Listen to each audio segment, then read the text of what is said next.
इस वीडियो से हम CRUD application complete starting to end बनाने वाले हैं PHP की हेल्प से। PHP की हेल्प से किस तरह से हम CRUD एप्लीकेशन बना सकते हैं, यानी डेटा को किस तरह से इंसर्ट कर सकते हैं, अपडेट कर सकते हैं, डिलीट कर सकते हैं, लिस्टिंग करवा सकते हैं। सारी चीज़ें आज के इस वीडियो से देखने वाले हैं और उम्मीद करता हूँ ये प्लेलिस्ट आपको जो है वो कुछ सिखा कर जाएंगे PHP के बारे में। CRUD एप्लीकेशन बनाएंगे फ्रॉम स्टार्टिंग टू एंड और उम्मीद करता हूँ यह वीडियो आपको पसंद आएगी। तो चलिए कंप्यूटर स्क्रीन पर चलते हैं और लेट्स गेट से वीडियो स्टार्टेड। गाइस, तो आ चुके हैं हम अपने कंप्यूटर स्क्रीन पर और यहाँ से आपको बताऊंगा कि किस तरह से आप CRUD एप्लीकेशन क्रिएट कर सकते हैं यूजिंग PHP। और ये PHP अगर आप सीखते हो तो आपके लिए बहुत ही इजी हो जाएगा। इस CRUD एप्लीकेशन को बनाने के बाद चीज़ें समझने लगे कि किस तरह से जो है वो बैकएंड पर डेटा काम करता है, या फिर बैकएंड पर किस तरह से काम होता है, या फिर सर्वर किस तरह से काम करता है, डेटा को अपडेट डिलीट क्रिएट कर सकते हो, या चीज़ें किस तरह से होती है वो बताऊंगा। तो CRUD का लॉन्ग फॉर्म होता है create, read and update and delete, है ना। मतलब डेटा को हम क्रिएट कर सकते हैं, डेटा को रीड कर सकते हैं, डेटा को update and delete as well as चीज़ें कर सकते हैं। इस वीडियो से हम बनाकर देखने वाले पूरा वर्किंग एप्लीकेशन बनाएंगे फ्रॉम स्टार्टिंग टू एंड। तो चलिए वीडियो को स्टार्ट करते हैं। और आज के इस वीडियो का मोटिव हमारा ये है कि हम पहले प्रोजेक्ट सेटअप करेंगे, है ना। पहले मतलब कि डेटाबेस क्रिएट करेंगे, टेबल क्रिएट करेंगे, प्रोजेक्ट बनाएंगे, जैम किस तरह से काम करता है, माइस्क्ल किस तरह से काम करता है, चीज़ें किस तरह से वर्किंग है, चीज़ें आज बनाकर देखेंगे। तो चलिए वीडियो को स्टार्ट करते हैं। तो पहले क्या करेंगे, हम माइस्क्ल पर जाएंगे अपने जैम पर और वहां पर हम एक डेटाबेस बनाएंगे और एक टेबल बनाएंगे, उसका नाम रखेंगे TBL स्टूडेंट्स। ठीक है, स्टूडेंट्स नाम का टेबल रखेंगे, उसके डेटा को इंसर्ट करवाएंगे, उसी के डेटा को अपडेट डिलीट भी करके देखने वाले हैं। तो चलिए वीडियो को स्टार्ट करते हैं और चलते हैं अपने जैम सर्वर पर। ओके, तो यहाँ पर इस तरह से जैम सर्वर रहता है। अब jam server local host PHP माई एडमिन इस तरह से ओपन कर देना। ठीक है, आपके माइस्क्ल पर जो क्लिक रहता है ना, एडमिन को क्लिक करके, वो आप इस तरह से कर सकते हो। न्यू पर क्लिक करने के बाद इस तरह से क्लिक आ जाएगा। यहाँ पर अगर मैं एक बार फिर से न्यू पर क्लिक करूंगा तो इस तरह से आ जाएगा। यहाँ पर आप करोगे एक डेटाबेस बना लेना। ठीक है, तो हम डेटाबेस क्या बनाने वाले थे, तो हम डेटाबेस बनाने वाले थे PHP CRUD नाम का। ओके, तो इस तरह से आप लिख लेना PHP_CRUD। आप जो भी है अपने मर्जी से बना सकते हो, नो प्रॉब्लम, बट ये वीडियो फॉलो करोगे तो यही नाम रखना। ओके, तो इस तरह से मैंने जो है वो अपना एक डेटाबेस बना लिया। तो उसके बाद हमें टेबल भी बनाना पड़ेगा। तो टेबल का नाम रखेंगे हम TBL स्टूडेंट्स। इस तरह से आप लिख लेना, इस तरह से TBL स्टूडेंट्स। ओके, ये हमने कर लिए।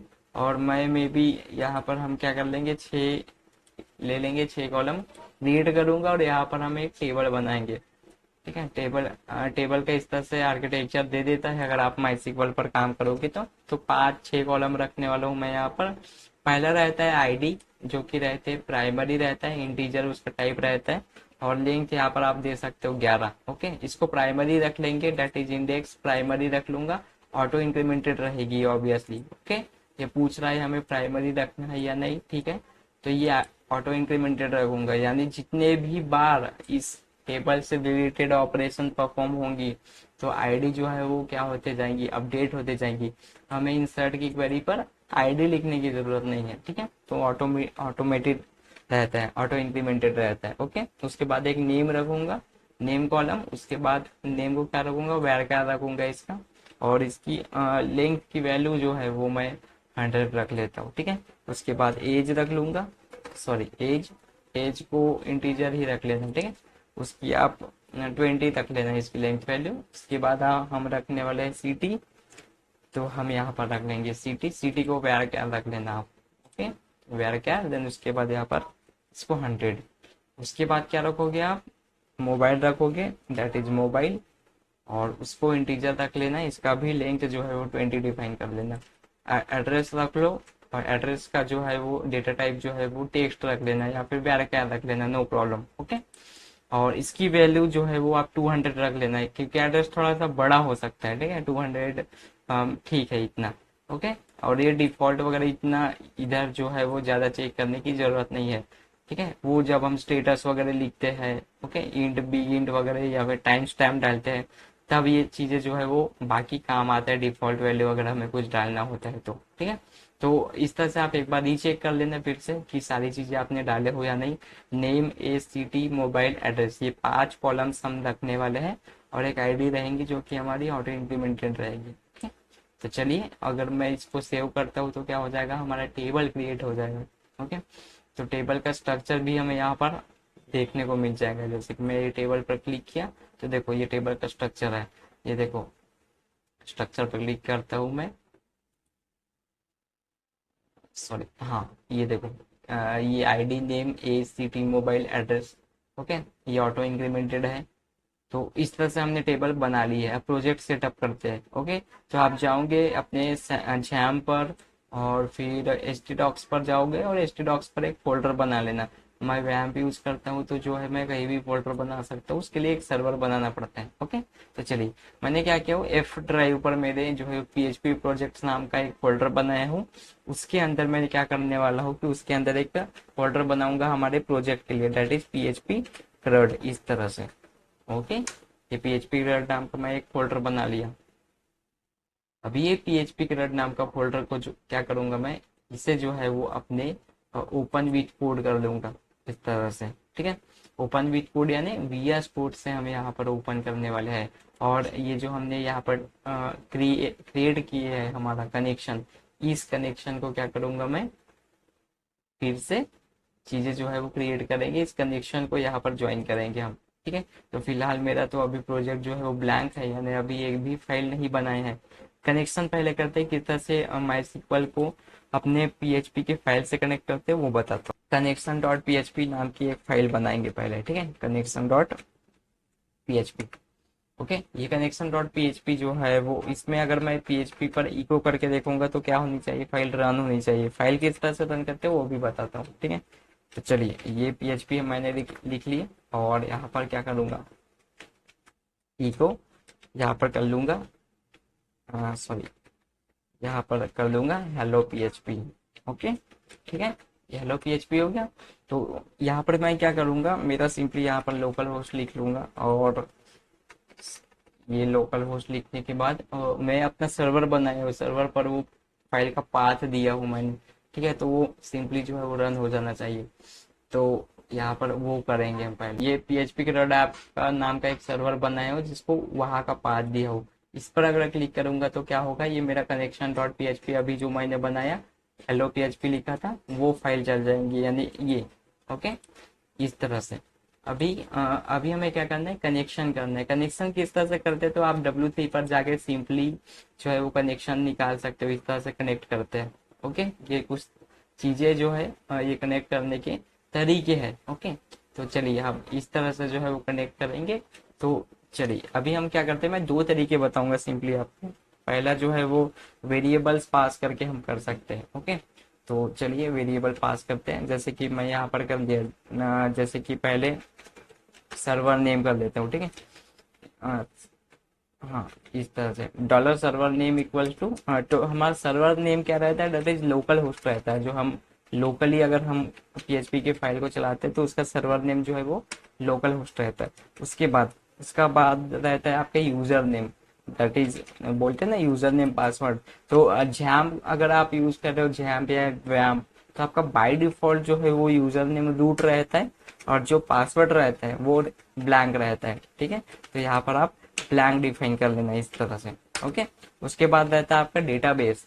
तो यहाँ पर डेटाबेस लिखना, जो डेटाबेस के साथ आप अपने MySQL को कनेक्ट करना चाहते हैं उस डेटाबेस का नाम यहाँ पर रखना। जो हमने डेटाबेस यहाँ पे क्रिएट किया ना PHP CRUD, तो इस PHP CRUD को आप क्या करोगे, यहाँ पर पेस्ट करोगे सिंपली। ओके, तो ये 4 वेरिएबल आप पास करोगे। अभी हम एक कनेक्शन नाम का वेरिएबल बनाएंगे, उस पे डॉलर पॉन करके एक वेरिएबल बनाऊंगा, दैट इज, और उसके अंदर न्यू MySQL लिखेंगे ना। न्यू MySQL मेथड होता है कनेक्शन करने के लिए। तो उसको क्या करोगे, आप इस चारों वेरिएबल को आप बारी बारी से यहाँ पर क्या करोगे, पास कर दोगे। ठीक है, इस तरह से, जैसे डॉलर सर्वर नेम हो गया, उसके बाद डॉलर यूजर नेम हो गया, उसके बाद डॉलर पासवर्ड हो गया।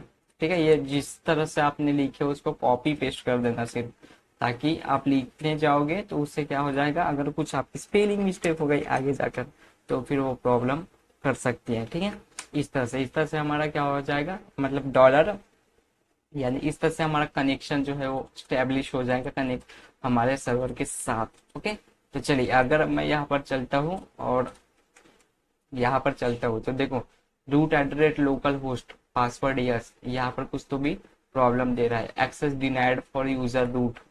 ठीक है, इस तरह से एक्सेस डिनाइड बोल रहा है वो। यानी देखो पहले पासवर्ड है, पासवर्ड ब्लैंक PHP क्रड।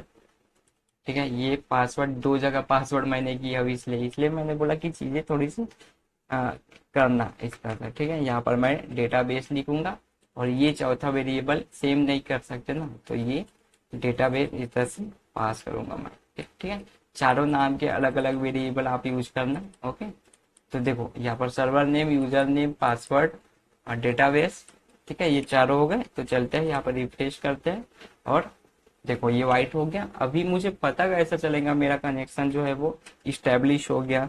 तो आप सिंपली आप इस तरह से कर सकते हो। एक पता करने का तरीका ये है कि अगर डॉलर कनेक्शन है तो इको में क्या करोगे, इस तरह से सर्वर कनेक्टेड, इस तरह से आप प्रिंट करवा सकते हो। सिर्फ प्रिंट सर्वर कनेक्टेड कनेक्टेड, सिर्फ मैं आपको टेस्ट करने के लिए बता रहा हूँ यहाँ। ये देखो सर्वर कनेक्टेड आ गया, यानी चीजें ये रन हो रही है, इसलिए मुझे वो कनेक्शन पर मिल रहा है। अभी हम पता कर लेते हैं कि एक्चुअली इस पर हो क्या रहा है, मतलब क्या मिल रहा है मुझे। तो सिंपली क्या करूंगा, ये एक अरे के फॉर्म पर रहता है, तो मैं क्या करूंगा इसको प्रिंट करके देख लूंगा मैं कि इस पर आ क्या क्या रहा है। ओके, तो चलिए यहाँ पर क्या करूंगा मैं, डॉलर कॉन को करूंगा मैं प्रिंट प्रिंट आर करके। तो चलिए यहाँ पर हम देख लेते हैं इस तरह से। ये ऑब्जेक्ट है, अरे के फॉर्म पे मिल गया। ठीक है, तो ये कनेक्ट एरर को मैं क्या कर लूंगा, अगर मुझे बाय चांस अगर मेरा कनेक्शन फेल हो गया तो उसके लिए मैं एक कंडीशन बना लूंगा। ठीक है, इफ अगर डॉलर कॉन होता है, डॉलर कॉन के अंदर मुझे कनेक्शन एरर मिल जाता है, ठीक है, कनेक्ट एरर, तो उसके लिए क्या करेंगे, इन्होंने यहाँ पर कंडीशन लगाया है देखो, डॉलर कनेक्शन के लिए इस तरह से कनेक्ट एरर मिलेगा तो मैं क्या कर लूंगा, डाई करवा लूंगा और उसको कनेक्शन को क्या करवा लूंगा, प्रिंट करवा लूंगा इस तरह से। अगर हमें बाय डिफॉल्ट कोई एरर मिल जाएगा तो उसे एरर हम यहाँ पर डिफाइन कर लेंगे। अगर मुझे डेटाबेस नहीं मिला, यहाँ पर ब्लैंक करता हूँ मैं। ठीक है, तो इसको हटाऊंगा पहले थोड़ी देर के लिए।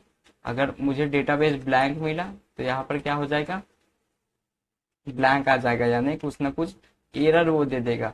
ओके, अगर मैं फिर से जो है वो चीजें जैसे का वैसा कर देता हूँ तो अभी चीजें चलेगी। अदरवाइज यहाँ पर करूंगा मैं सिर्फ प्रिंट करने के लिए कि सक्सेस का मैं प्रिंट कर लूंगा, यानी क्या हो जाएगा, इस कंडीशन में तो नहीं जाएगा, ऑब्वियसली ये रन करेगा तो क्या हो जाएगा, इको इको में क्या होगा, सिर्फ सक्सेस प्रिंट होगा। ओके, तो आई होप गाइज यह समझ में आ गया होगा किस तरह से प्रोजेक्ट सेटअप किए हैं हमने अपने CRUD एप्लीकेशन के लिए, वो समझ में आ गया होगा। ठीक है, तो नेक्स्ट वीडियो से है हम लिस्टिंग करवाएंगे, डेटा को हम रीड करेंगे, उसके बाद डेटा इंसर्ट करेंगे, अपडेट करेंगे, डिलीट करेंगे, किस तरह से डेटाबेस के साथ काम किया जाता है, किस तरह से टेबल पर डेटा इंसर्ट कर सकते हैं, चीज़ें जो है वो क्लियर होगी। और हेल्प लेंगे हम गूगल से, W3 से, और इंटरनेट के साथ भी पढ़ेंगे, चीज़ें समझेंगे काम किस तरह से करता है PHP। तो चलिए मिलते हैं नेक्स्ट वीडियो पर। आई होप गाइज आपने प्रोजेक्ट सेटअप कर लिए होंगे और कनेक्शन भी आपका स्टैब्लिश हो गया होगा। ये इको हटा देना, ठीक है, इसकी कोई ज़रूरत है नहीं। और ये ही फाइल जो है या फिर ये कनेक्शन वाली फाइल ही हम आगे यूज करने वाले हैं। री यूज किस तरह से करते हैं इस फाइल का वो भी बताऊंगा। तो चलिए मिलते हैं नेक्स्ट वीडियो पर, तब तक के लिए आप कोडिंग करते रहिएगा। And thank you guys for watching this video and I will see you in the next video.